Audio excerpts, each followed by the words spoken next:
Hello बहनों, राधे राधे। हमारे YouTube channel पर आप सभी का स्वागत है।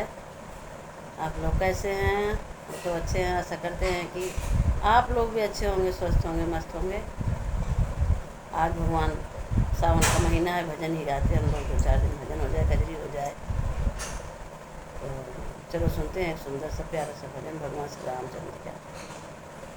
भगवान श्री राम का भजन सुनते हैं। अगर आपको हमारे भजन गीत अच्छी लगे तो लाइक कीजिए, शेयर कीजिए, छोटा सा कमेंट करके बताइए कि आप लोगों को हमारे भजन कैसे लगा।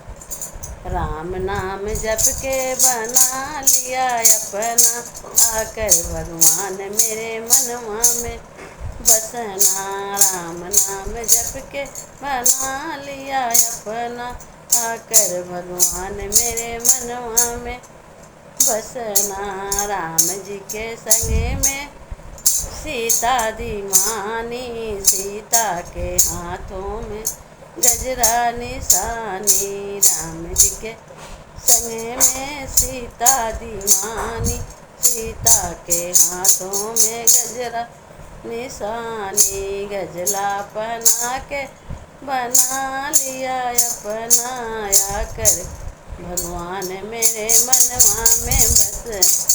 गजरा पहना के बना लिया अपना, आकर भगवान मेरे मन बसना। राम नाम जप के बना ली अपना, आकर भगवान मेरे मनवा में बसना।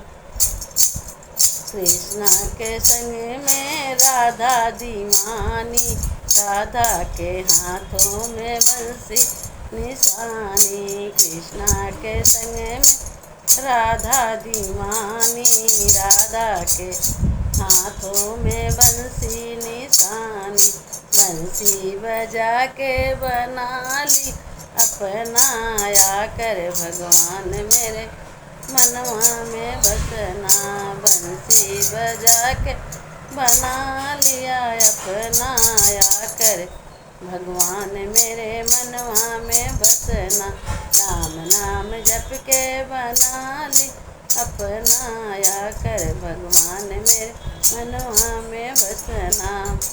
शंकर के संग में गौरा दीवानी, गौरा के हाथों में डमरू निशानी।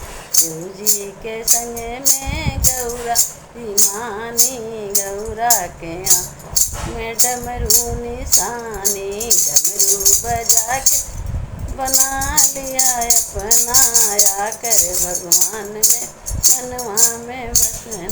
डमरू बजा कर बना लिया अपना, आकर भगवान मेरे मनवा में बसना। राम नाम जप के बना लिया अपना, आकर भगवान मेरे मनवा में बसना।